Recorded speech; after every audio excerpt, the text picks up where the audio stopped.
கனியும் மூத்தோர் சொல்லும் முன்னே கசக்கும் பின்னே இனிக்கும். அதுபோல இந்த திரௌபதி பூ ஒரு வரலாற்று ஆவணம்.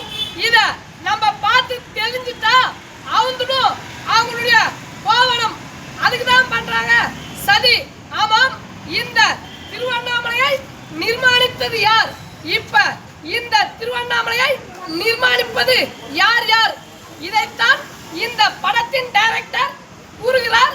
முறைப்படி இது தெரியாத தமிழா அவங்க கூட சேர்ந்துன்னு வாங்கலாம் செருப்படி. ஆமாம், இந்த திரௌபதி பெண்ணின் பெருமை. இந்த திரௌபதி மங்கையர் கூட மாணிக்கம். இந்த திரௌபதி நான் இப்பதான் இந்த படத்தை பார்க்க போறேன். பார்த்துட்டு வந்து முழுசா பண்றோம் விமர்சனம். இவங்களை 2027 ஒழிக்கணும். அதுதான் நம்மளுடைய ஒரே குறிக்கோள். தமிழாய் ஒன்றிணைவோம், இந்த தமிழ்நாட்டை வென்றெடுப்போம். நன்றி, வணக்கம். நம்ம விவசாயம் சார்ந்தும் சமூகம் சார்ந்தும் பேசுறோம். உங்களுக்கு பிடிச்சிருந்தா நம்ம யூடியூப் சேனலை சப்ஸ்கிரைப் பண்ணுங்க. எங்களுக்கு கொஞ்சம் ஆதரவு.